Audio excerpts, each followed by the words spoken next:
And I'm excited to welcome Tom and Charlie. Tom is going to be joining us from the LEAP team, where he's the Strategic Partnerships Manager. And Charlie is joining us from Engage. He's a Senior Sales Executive with Engage. So Tom and Charlie will be introducing us to these two platforms for those of you on the line who are not familiar, and then we'll bring our keynote speakers in. So with that, I'll turn that over to Tom. Could you tell us a little bit more about yourself? Awesome, thanks Kelly. Really excited to be here, and really excited to hear what Vince and Mark have to share with us.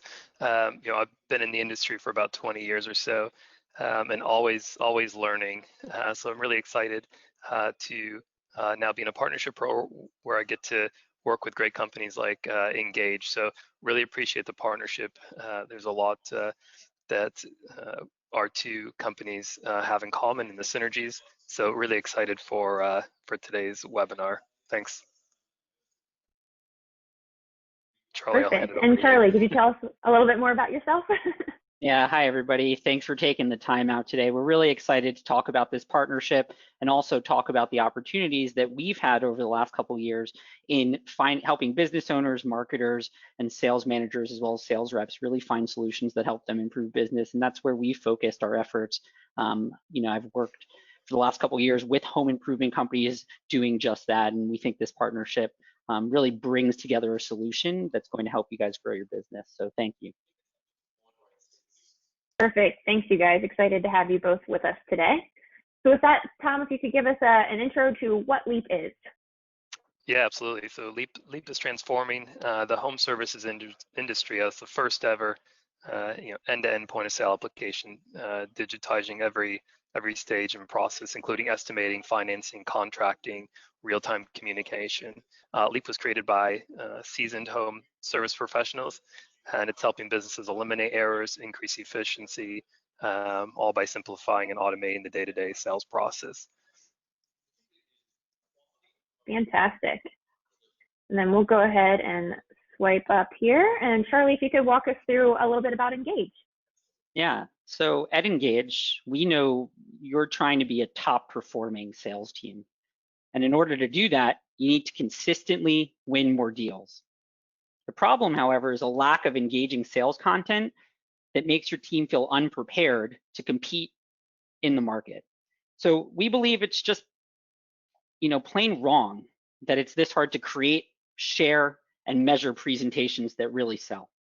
So understanding that providing your team with professional sales content is a constant challenge, which is why elite sales teams are delivering over 100,000 presentations each month with Engage. So taking what you have and making a really unique and powerful presentation to help you close more deals with navigation that follows your sales process, templates that help your content really shine in front of customers, and interactivity that we've found to really put you ahead of the competition.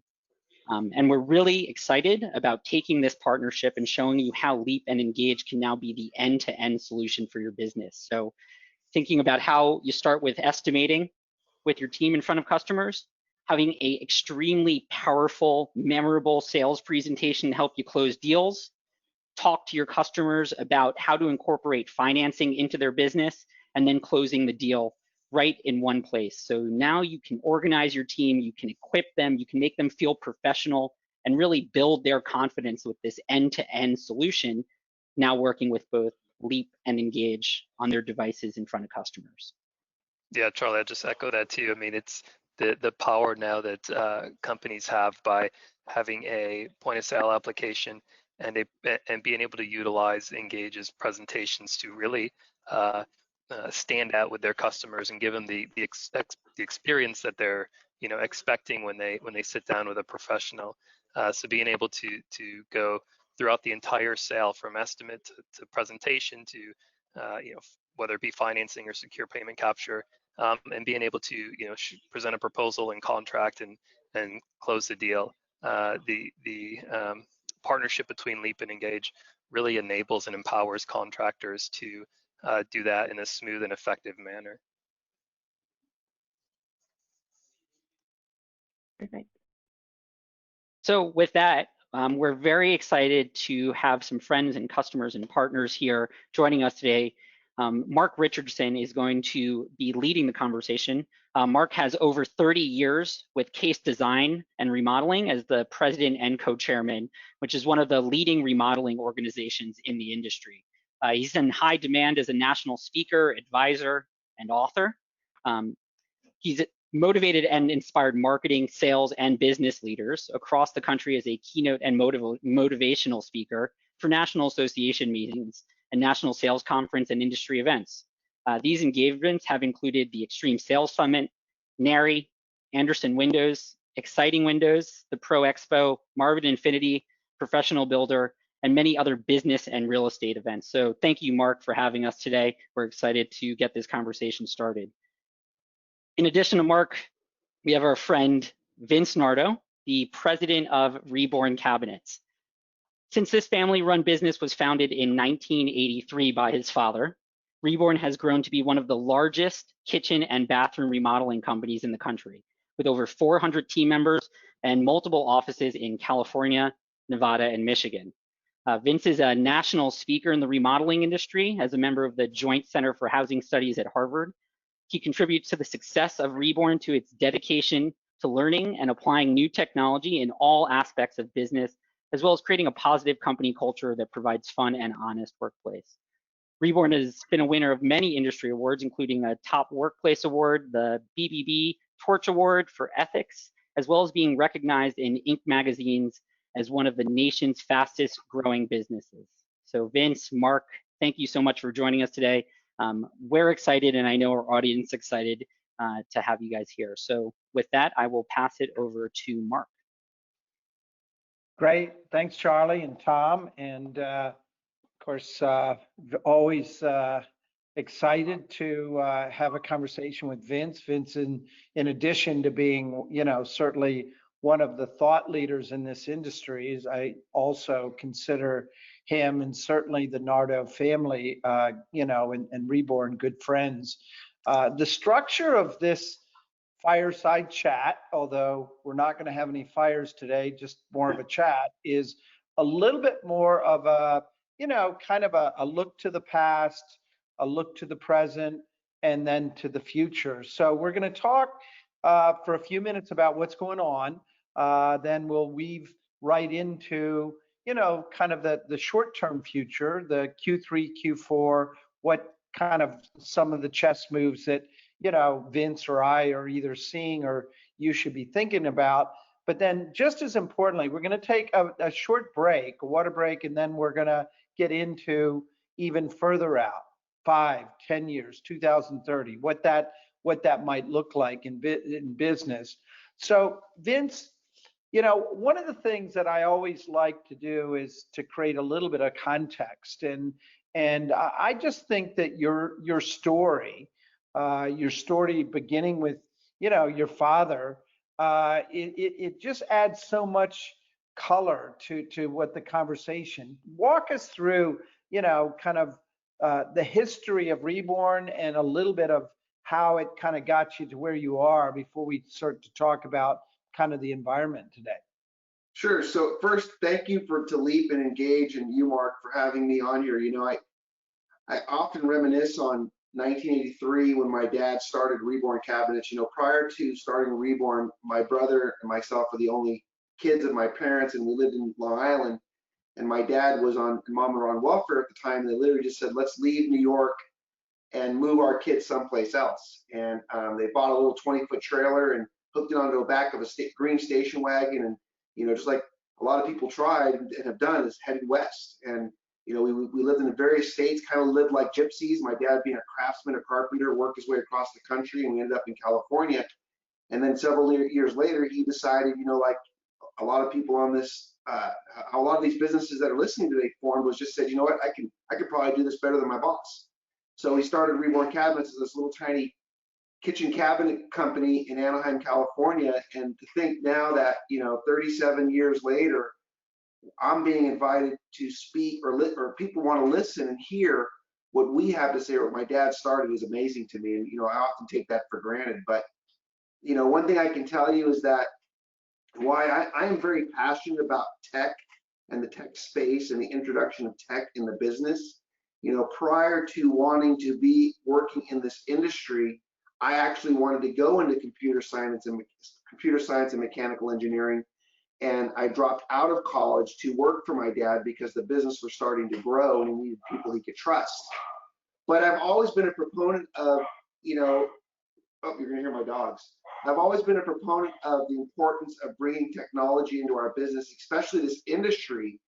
And that, typically and historically speaking, the stuff we're talking about here today wasn't available to us.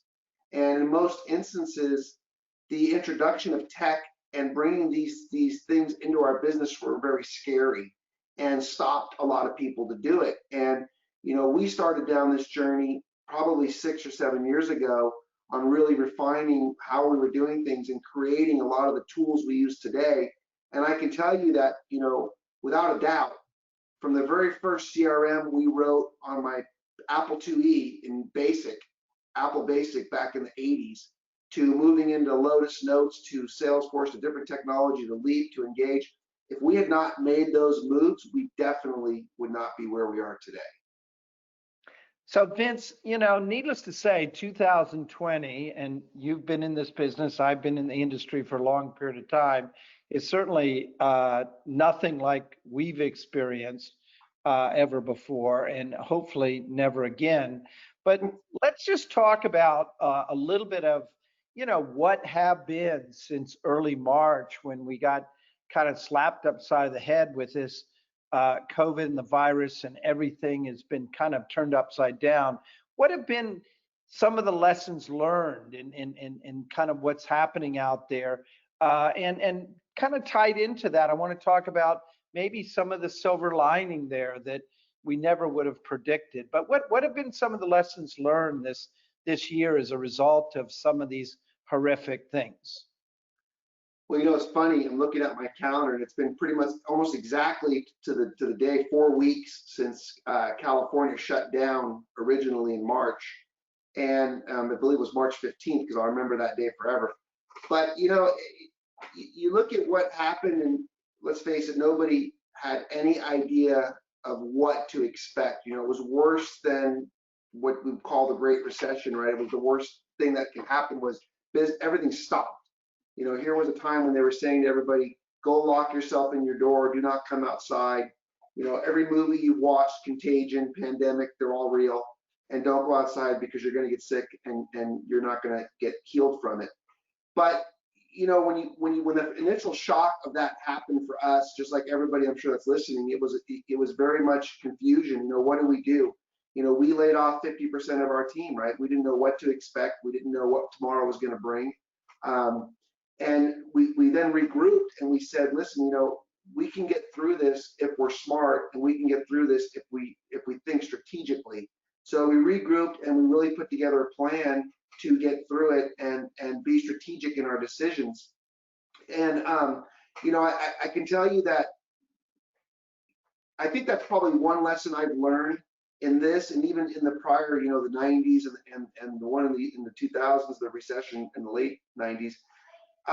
Was I really learned that us as business owners, as business leaders, we have to be that rock. We have to be that person. We have to be that sensible thinker throughout any of these things. And that no matter what we expect, what we first think doesn't have to be if we decide to do it differently. And I think that's what I've learned. And I kind of just live by that now. And I think one of the lessons I'll take forward is I'm not going to react. Right? When these things happen, is the last thing you need to do is react. You just need to think. I think it's also really forced us. I think Kermit Bacon from Harvard touched on this recently in a conversation that we had, and that is, I think what happened this year is forced us to, kind of move more quickly into kind of the overall things that were happening anyway. I mean, clearly technology was going to be a critical part, but it's forced us to, address things, clearly doing things more virtually and leveraging more contactless type activities. We're in, there are already trends and things happening, but it just forced everything to happen, much more quickly. But, one of the benefits I think you had that maybe you can touch on is that You were already doing many of these things before this, and maybe you can just touch on the fact that, you know, you're not just in the wave, you've kind of been a little bit ahead of the wave with some of these technologies. So you can kind of look back and say, okay, this is really how it's benefited us. Yeah, I mean, we've been paperless for the better part of 5 or 6 years, 100% paperless. I mean, our corporate office in Anaheim, we don't even have trash cans. So, you know, we're completely a paperless company. We don't take, you know, we're cashless. Everything's done electronic payments. And we've been that way. So I think we had a competitive advantage in that when we wanted to move to virtual, and like you spoke, you know, what Kermit spoke about is this whole thing of virtual presentations and how we present in the home today. I mean, this is going to change. We would be ignorant to think that our industry is going to always exist as we see it today. Everything changes. We've just got to decide as an industry and as individual companies, are we ignoring that or are we embracing that? And, you know, when we moved to doing virtual, it was a relatively easy move for us because we already had the tech side.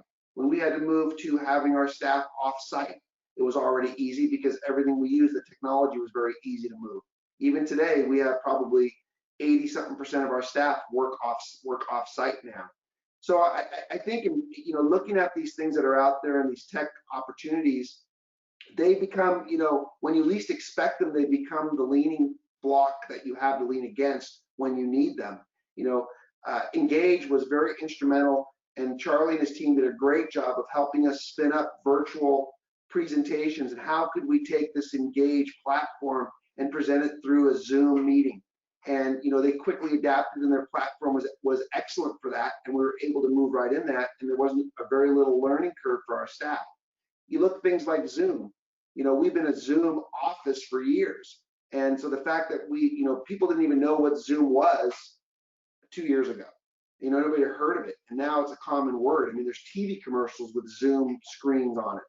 So I think that just goes to say that, you know, what we often take for granted, or the direction we took our business several years ago, which for us was just natural, really became a benefit when faced with some of these uncertain times. You know, one of the dynamics that I'm seeing, Vince, that maybe you can comment on, because, you know, it is a bit of a concern, and that is that, you know, I think many people are kind of standing on the sidelines, kind of waiting for things to get back to normal, waiting for things to get back to the way they were. And, you know, every day we get new news. It's kind of pushing this further and further down the road. That, you know, I was on a conversation with the folks at Google recently, and they were talking about it takes 66 days to create new habits. And these are not things that are going to change on the part of homeowners. Their expectations in terms of integrating technology into the experience, the digital experience, is a big part of what they're going to really care about. So as you're thinking about, you know, a lot of these things happening within your business, Vince, you know, what are some of those things that, you know, are really critical technologies that you really want to embrace?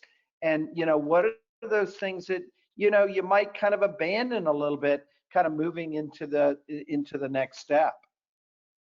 Well, you know, definitely from a corporate structure, we're going to have more people have opportunities to work from home, you know, and to go to your question, your comment on the 66 days, you know, there's a lot of people on this event right now that will never go back to the grocery store, right? The way they shopped before is forever changed. You know, going to go to Costco, or going to go to Vaughn's, or pick up groceries, or even get dinner, you know, delivery now is the new wave. And I think that's here to stay. And I think that same effect is going to affect us in this industry. You know, when you mentioned about going back to normal, there is, who knows what normal is going to be down the road. I mean, California, we're in Southern California. California just announced we're on lockdown again. You know, they've closed everything again. So who knows what the new normal is. But I can tell you is that if there's anybody on this event not seeing record numbers in their business, not seeing record opportunities in their business, they are doing something wrong. Because I can also tell you from what I've seen on the Google presentations and things, this industry is rocking right now. I mean, I heard a comment, Tony Mancini mentioned it the other day, you know, this is a great day to be in the remodeling industry. And we need to look at that as not as these are bad times, but we need to look at these as this is opportune times, and how do we embrace that? How do we capture more of that for ourselves? Excellent. So let's shift gears, Vince, and try to kind of move out of the the quicksand up to our waist right now, and try to, look out, 3 months, 6 months, look into Q3, Q4, and maybe even inch our way into the beginning of next year. As much as we'd like all this to be over by the end of Q4, I think in Q4 we might have, a series of kind of perfect storms with elections and the economy, and certainly COVID, as well as some of the social unrest that exists out there. How are you positioning yourself? How are you kind of getting ready, so to speak, for that fight? And more importantly, how are you integrating the technologies that will help you to be able to do that? So, right now requires all of our businesses to be very nimble. We have to be able to quickly pivot because we don't know what next curve is going to be in front of us, right? Just like we all experienced. So what we've done is we're making sure that our company is very nimble, that we're not tied to any, long-term agreements on marketing or any type of project or anything, because we need to be able to shift quickly. And, when you're 400 plus people like we are, it's not turning a speedboat, it's trying to make a yacht turn. And a yacht's not going to turn very quickly, so we've got to be able to turn as quickly as we can. So that's one thing that we're doing, is just making sure that we're light on our feet, that we're constantly monitoring what's going on. We're more attentive to our KPIs than we ever have been before. What we might have looked at every few weeks, now we're looking at daily. Is there any indicator of what's coming down the pike? Is anything changing? I think that, like I mentioned before, there's still a lot of opportunity, but things are constantly changing all the time. So that's one thing that we're preparing for, is just constant change. But when I look out, over the horizon and go past, just this month into the third and fourth quarter and into 2021, I think that the rest of this year, I don't think we're going to see a significant downward spiral into what we're seeing. I think that we're going to see things leveling off a little bit, but I think that we're going to see business remain very consistent. There's a lot still yet to determine with the elections coming up. We don't know how that's going to affect our marketing opportunities or the economy. But if the good test is, if you can take the most tumultuous times today, right, when everything is as completely as upside down as it could ever be, and look at our industry as the busiest it's ever been, then we could probably weather almost any storm. And we can do that as long as that we're embracing it and doing everything smart and really analyzing the information in front of us. So I think for us, it's just, again, being nimble and looking at the constant data and being able to quickly pivot, but hoping for the best through the rest of this year. Excellent. Yeah, I think what it's safe to say, and I think what you're hearing from both Vince and myself, and certainly others, is the reality is we just don't know. So therefore, focus on what you do know. And what you do know, and we used to talk about technology revolutionizing this industry, that's kind of an old conversation. It has revolutionized. What we do know is it's scary to be out on islands by yourself, that none of us are as smart as all of us. So, you need to redefine what your relationships are like, and not be out there by yourself, and really look to organizations like Engage and Leap as, strategic partners, and not necessarily peddlers of technology. And once you start to change what you call somebody, once you start to change what you think about somebody, then all of a sudden it starts to change what the conversations are about. And that's, how do we kind of work through this together? How do we become kind of better together? So Vince, when you integrate some of these technologies, especially some of the analytics that some of the technologies give you, how can it help you, make better decisions and really know what's going on within your business?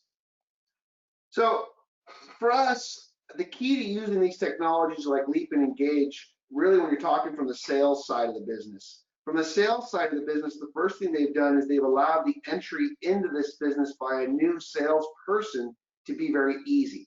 A long time ago, I came to the realization that, you know, the only way that we would succeed in this industry or in this business was we had to quote unquote make the type of person we wanted to have on our team.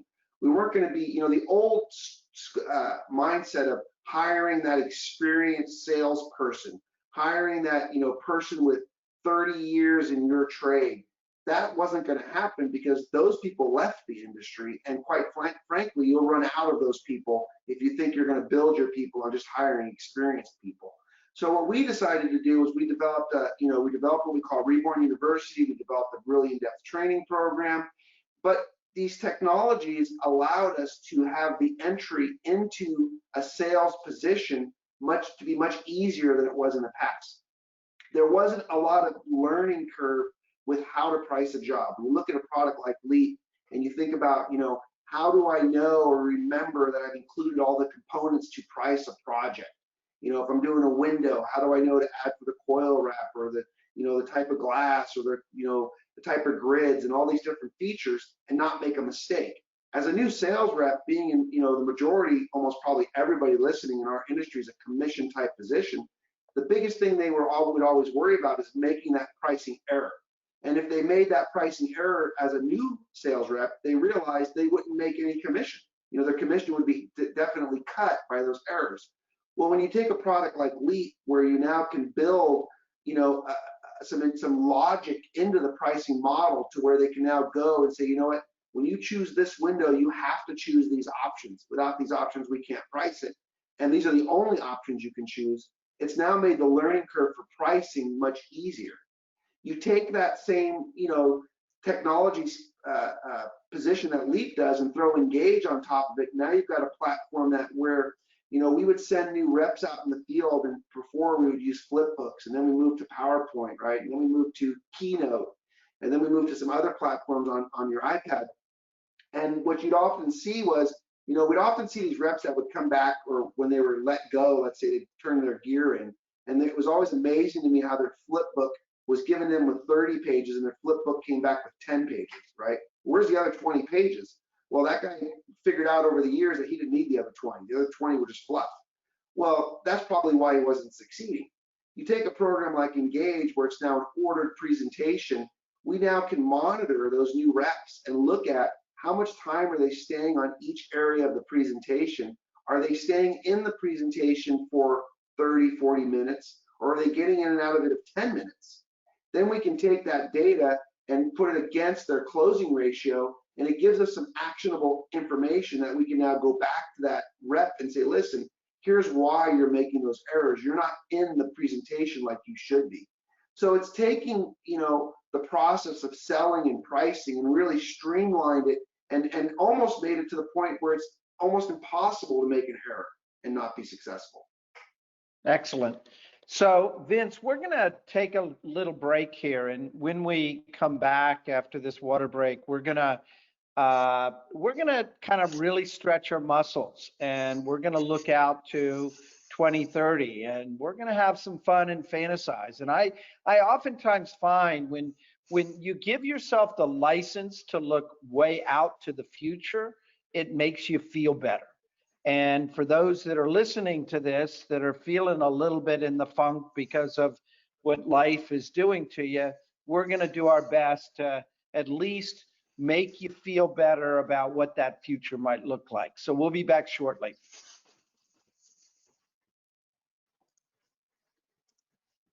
Awesome. Thanks, Vince and Mark.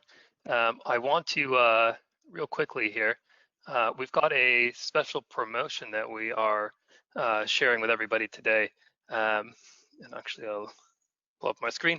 We would like to buy you guys lunch. And so what we mean by that is we'd like for you to learn more about Leap. And if you do so and you take advantage of that opportunity, we will send you a gift card for lunch. So that opportunity is available now through the end of the month. So please do take advantage of that. Reach out to us. We'll put contact information up.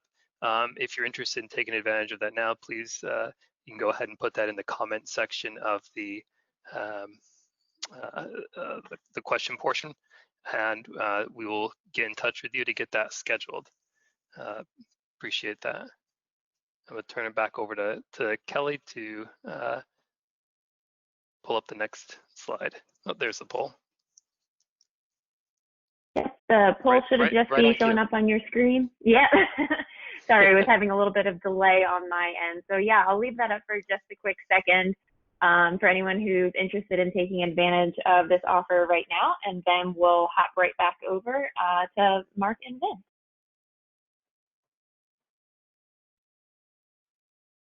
All right. Perfect. All right, I'm going to go ahead and close out of this, and we'll give everyone another opportunity to respond at the end of the session today as well, in case you change your mind or didn't get a chance to answer that one right there. So with that, I'll go ahead and turn it back over to Mark. Great, thank you, and welcome back, everybody. And I think you hopefully experienced from the first segment of this fireside chat with one of the thought leaders in the country, Vince Nardo, that you really realized that one of the differences between Vince, I think, and many out there is that Vince is kind of a make it happen guy. I think there's a lot of people out there that are a little bit like a deer in headlights, kind of wondering what happened. There's a few people that, quite frankly, are sitting back on their heels and watching everything happening. But unlike, I think, them, Vince is a make it happen guy, and he is looking to the future. He's looking to the day to day, and focusing on what he can control, the strategic relationships like with Leap and certainly with Engage, and out there seeing really good results. And so Vince, let's dive into this longer term look at things. And I've always found, and certainly you're a visionary, I've always found when we can spend more time looking out at the horizon, we're not looking at kind of the windshield right in front of us or the exit sign. What does that horizon look like to you? What is that as we look out, literally look out 5 or 10 years? What are some of those things that you see out there in home improvement and in the remodeling space and with the consumer and certainly with businesses? So, I think about this all the time, and, thank you for being a thought, mentioning I'm always thinking about this, but it does. I mean, I'm always thinking about, how do we stay ahead of the curve? I kind of I've always looked at our business and said, we want to be doing what everybody else isn't, and so we've always kind of done that. And, now it's a more competitive landscape. A lot of these processes are now available to everybody. So we've always got to stay now really ahead of everything. But if I look ahead at the business model and where this industry is going, the first thing that I think is a threat to all of us is that we have to be fast. We have to be at the point where, customers are going to want to know, when's the installer coming to their house, right? Where is he? I mean, this technology is there, but it's not readily available to what we see today. But, can I go on my device and see when the sales rep's going to be here? I think that a lot of this is going to be how fast can we install? One of the things that we look at all the time is how fast can we move from contract to install to completion? And we live in a now environment. Last night my wife and I were home alone. We wanted to get some dinner, and we're like, where can we get it? Well, we wanted to look online where we can get someone to bring it to us in 20 minutes. So we live in a now environment. I mean, Amazon, Bezos has made what, 15 billion the other day. He got more money or something like that, just on the fact that he's got this now mentality in his business. So I think our industry, while our consumer doesn't always realize that this can't be a now industry, we have to make it, we have to get it, we have to install it. We have to have that constantly moving in that direction of now, of that, you can get it, place an inquiry now, we'll be at your house now, we'll give you a price now, we'll give you an installation date now, and we'll install it tomorrow. That's kind of the process we have to be looking at our businesses, because that's where it's going. And those that don't go that direction are going to be left behind. You know, I you think, bring up Vince and Amazon, and I do think there's a little bit of an interesting kind of chicken and egg kind of dilemma out there today, in that a lot of remodelers are saying, look, because homeowners are having them come into the house, well, they must want us to come into the house, as opposed to look for alternative ways to do business. But, you know, I think as it relates to even organizations like Amazon, you know, was it the consumer that was driving an organization like Amazon to exist, or was it Amazon that created, I think, that more online experience in the death of the malls out there?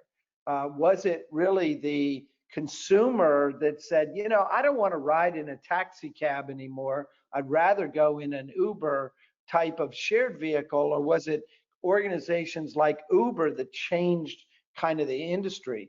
And, you know, I think it's pretty obvious where I'm going with this, but I'm interested, Vince, in your take. And that is, you know, how much is going to be driven by the consumer asking for it versus leading remodelers having kind of a technology bent and voice that really that drives the changes in the consumer's thirst?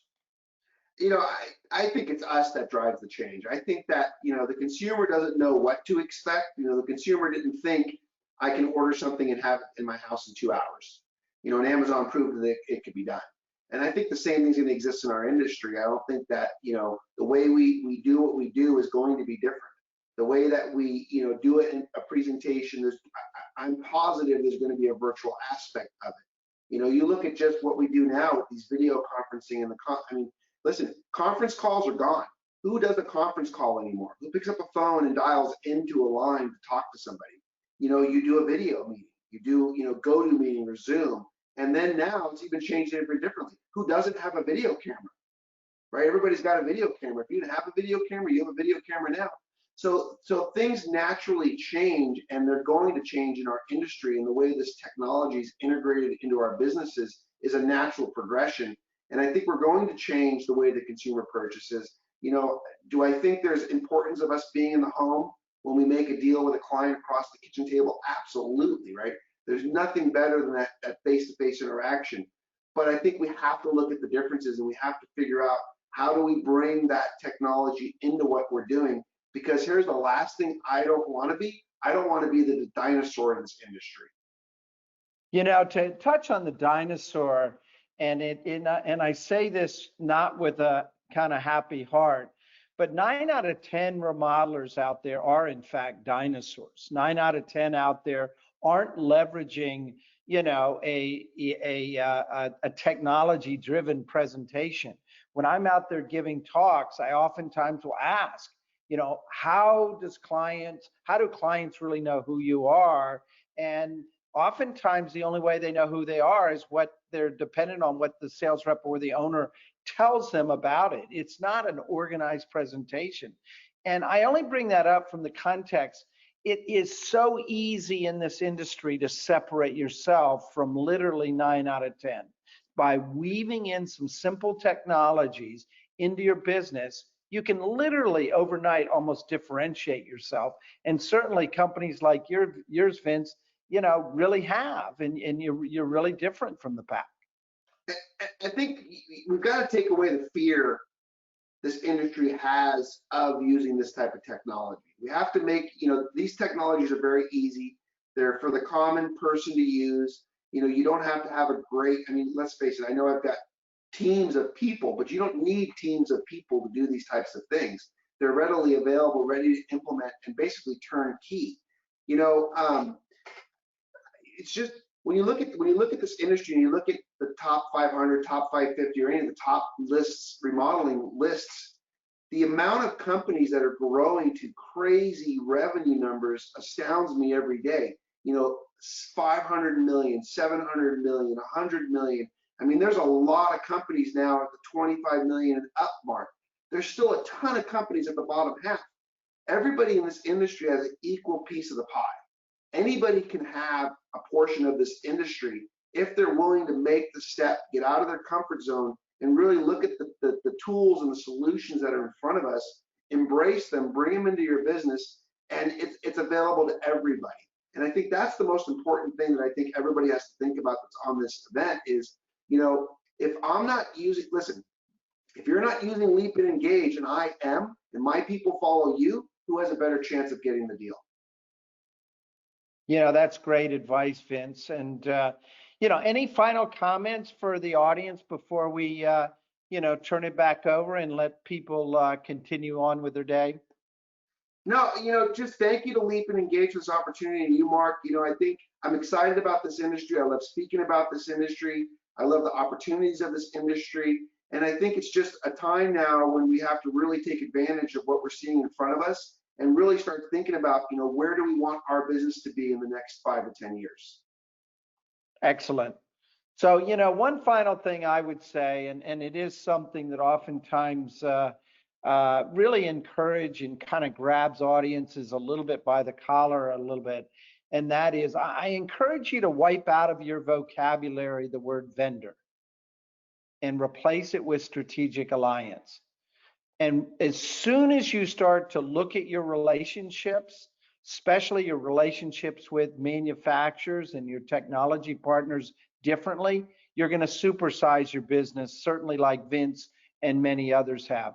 So let me turn it back over to our friends at Leap and Engage, and thank you both all for letting Vince and I come and chat with you.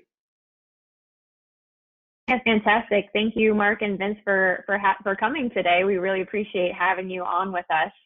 I'm going to welcome back Charlie and Tom as well for our Q&A session. And again, feel free, anyone on the line, go ahead and drop your questions into that questions box in your control panel. And we've got a couple of questions in there now. So we'll go ahead and get that kicked off here. So the first one that's come in from Alana, I hope I'm pronouncing your name correctly, Alana. It's for a question for Vince. So how do you use technology while avoiding a quote unquote cold feeling with the client? They're a kitchen remodeling company, and our first meeting with the client is about 2 to 3 hours of discussing how they will use their kitchen and what their feelings are about their kitchen, and touching and holding and selecting samples and things of that nature. So have you noticed anything like that in your sales process, kind of taking away from that like touch and feel when you're adding in technology? Well, so the first thing I would challenge, Alana, is your customer wants technology. So if you think your customer's not looking for you to scrap your paper for a tablet and looking for you to bring some high-res photos into a device rather than a flip book, they want that. I mean, I've experienced that firsthand. We use these, I mean, we're in the kitchen business, so we use these types of devices to engage the client in questions, to take notes. We have all of our, what we call needs assessment electronically on the device so we can write in the answers. And then that way too, we're professional enough that we can refer back to them at the end when we're actually going over the presentation or the pricing with the client at the end of the presentation, even if it's a 2-step presentation. So I think that you have to use the device not as a cold thing, but rather as an opportunity and a way to present the product in a better light. Let me also add to that, if you don't mind, because I think that, you know, we got kind of hit upside the face in mid-March by what's going on. And, you know, as someone that gets a lot of time to not only think and advise people on questions like this, you know, for basically the last 30 to 40 years, I've been doing a high touch method. And for the last 3 months, it's high tech. So I share that because give yourself the license to get better at this. This is a new sport. This is a new kind of musical instrument we're playing. And of course, you're not going to play it well in 3 months versus 30 years. So if you give yourself the license to get really good at it, like certainly someone like Vince that's been doing it for a long time, or I'm just starting to see those high school sports or high school players move into college level that are really starting to do it well. So don't be too hard on yourself. Give yourself some time to catch up to the same skill set of leveraging the technologies and making it more of a warm experience with the client. It just takes time. Yeah, that's perfect. And that actually, Mark, touches on our next question that we had come in from Rick, who's asking if you had any advice for someone who's just getting started with tech, like where the best place to start or things like that. So I think that definitely relates to that. Is there anything else you might recommend for a person or company who's just getting started out of the gate with tech? Well, I would toss it to Vince because he's certainly more the master of these technologies, and maybe I can add a little color. Yeah, so I think when we're looking at these, to make this, if you want me to make this conversation a little more agnostic and not necessarily leap and engage, one of the things that I would look at is I want to look at a solution that, like Mark said, it's a partnership, and that the company I'm working with is not just going to sell me a license, but sell me a solution and be there alongside of me to help integrate that solution. Because for a non-tech company, that's where the fear comes. So I would definitely look at that. And I would look at, what are the other guys using? I cheated in this business, right? I mean, I cheated. I looked at what the big boys were doing and said, I want to be like them. I'm going to use that too. And that's kind of how I hopscotched our company up over the last 20 years. So I think I would look at, what are the other guys using out there? And if it works for them, it's probably better than most. And I would start that way. Yeah, and I would draw so many parallels to other things that in your life that you've tackled and you've improved. Let's just say you woke up and you said, I want to, whether it's because of a charity or something else, I want to run a 5 or 10K. Well, you're probably not going to be able to do that the next day. You're going to create kind of a training regimen so that maybe a couple months later, you'll be ready to not kind of kill yourself running that 10K. I think when it comes to the technologies and weaving these in, it's very simple. It's simple, like start with the basics, the blocking and tackling. You want to play baseball, learn how to throw the ball, learn how to catch, learn how to hit. You don't need to learn high-level strategies right out of the gate. Just focus on the simple things like Zoom. Zoom happens to be something that we use all the time, and it is just like anything else. Think of Zoom like a musical instrument. When you're on Zoom, is it noise or is it poetic? And if it's poetic, that means you're probably pretty good at it, like certainly our friends at Leap and Engage are masterful at using these technologies. And that's why an experience like this is really positive. You can do the same thing, but you've got to really get down to the basics and practice and invest some time and energy. Perfect. All right. So I have another question, and I know we're getting close to the end of our time, so I just want to pop up that poll question from earlier and just give folks on the line a couple of seconds to let us know if they'd like to learn more information about Leap or Engage. So I'll leave that up. That should be popping up on your screen now, and I'll leave that up for a few moments while we continue on with our Q&A session. So our next question is coming in for Vince from Dave. And Dave is asking, Vince, do you set up an annual budget for technology investments? If so, is it a percentage of your business or a percent of resources? So yes, we have funds that we set apart every year. So every year when we go through our budgeting process, we go through and say, what tech changes do we want to make? Right? What do we want to incorporate into our business next? And we put a budget together for that, and then that's what we spend through. We have more resources than most companies, so we do have IT departments and tech people that plan these things. But that's kind of how we do it. We have to keep resources in check. We can't one of the problems or traps I fall into is I like to run very, very fast. I mean, I quote, my senior VP of marketing, she said, one of the challenges when we hire people to work here is we have to teach them to jump on the treadmill because it's already running at 12. So I have to slow down sometimes and make sure that I adjust back to my staff, and that, as Mark always says, we have to be aggressive but realistic in what we're planning in the next year. Yeah, I would also add to it is just more of a theme that's important, and that is if you think about the technology as an investment and not an expense, and when it's an investment, then you're going to look at it in terms of the ROI. So while yes, from a budgeting point of view, there's a line item for it, but as a decision process, think of it as an investment, not an expense. And that, I think, questions, what that return on investment should be. Perfect.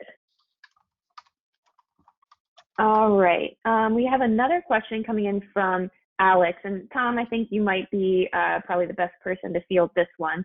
Alex is asking, how customizable is Leap? Am I able to build out my own pricing and, add my own customizations to it?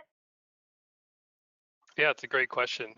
Leap's totally customizable. It's we're not trying to take your company and make you fit into Leap's idea of how a sales process should work. We're actually taking what you have in place and digitizing it. So yeah, you're creating your estimates are custom, your proposals, your contracts, all that is all customizable with Leap. And back to Vince's point, one of the really strong suits of both Leap and Engage is the emphasis that we put on that onboarding. With Leap, you're assigned a dedicated onboarding specialist that actually walks you through this entire process and doesn't just sell you a solution and then leave you high and dry. They actually, the onboarding specialist walks you through from step to step, and is there the whole time to make sure that you get the software up and running to maximize its value. And I know, having worked with Charlie and the team over at Engage, they have a very similar process where they have dedicated people that support your ongoing maturation with the software. Fantastic. I hope that answers your question, Alex. If it doesn't, please let us know. And then we have another one coming in from Claire. Vince, you had mentioned earlier that you can see how long a sales rep is spending on a presentation and how engaged they are, I guess, within their time in the home. Are you also sending your presentations directly to customers to view, and can you track that? So I think probably Vince and Charlie, if you guys want to take that one. So Charlie can speak on what you can do. I can speak on what we do. We do not send anything unattended to a homeowner because at all times it's important that we control the narrative. So we always want to be in front of that homeowner with that material, whether it be virtual or in person, so that we can control, literally just the path they're going to take with the information. Yeah, and so Vince's team is utilizing that time feature to see when reps are in the home, how much time do they spend on a page, a section, a particular presentation, which is a really powerful way to help sales team members become experts quicker and start to sell more deals. Now, if you do develop content that is consumer facing, maybe to rehash customers, maybe to talk about this monthly promotion, Engage can also help you create powerful narratives that get out directly to a consumer. Maybe not your sales presentation, but another tool to support that. And you can start to get those same analytics, when you're sending it out, how much time do they spend on something? What do they interact with in that presentation as well? Perfect. Okay. We've got another question coming in from Ashley. Ashley is asking, is it possible to get a reminder with Leap when I result a sale for 1 week? Or 2 days? Will Leap, do you have the capability to set reminders within the Leap platform? Tom, I think you might be the best person for that one. Yeah, I'm trying to think. It's a good question. I'm not sure, so Ashley, I think we'll have to get back to you on that. I don't know if I'm understanding the question correctly, but we'll reach back out after this to make sure that we answer that for you. Yeah, that sounds good. We'll connect with you after this session's over, Ashley. Thank you for your question. Okay, perfect. And it looks like that's actually all the questions we have for the day, and right on perfect timing. So if anyone thinks of any additional questions or things after we sign off here today, just put an email address up on your screen, marketing@leaptodigital.com. that will go directly to me. So if you think of anything after we wrap up here today, feel free to send that in. So I did just want to say thank you again to Mark and Vince for your time and for joining us this afternoon. It's been a wonderful, lots of great information and insights. So I'd just like to open it up to the group here if you have any closing remarks or comments. Oh, just thank you for the opportunity, guys. Absolutely. Great. Yeah. Thank you. And thank you, Tom and Charlie, as well. Yeah, Vince, Mark, thank you. Charlie, thank you. And just for those that have been with us, wanted to remind them that the presentation they saw today was built on Engage. So they got a very small glimpse into some of the possibilities of Engage. So thank you, Charlie and team, for helping us out with that. Really appreciate it. Yeah, thanks, guys. Always nice to bring the group together. Awesome. Yeah, Thanks, absolutely. everyone. Thank you, everyone. Enjoy your afternoon.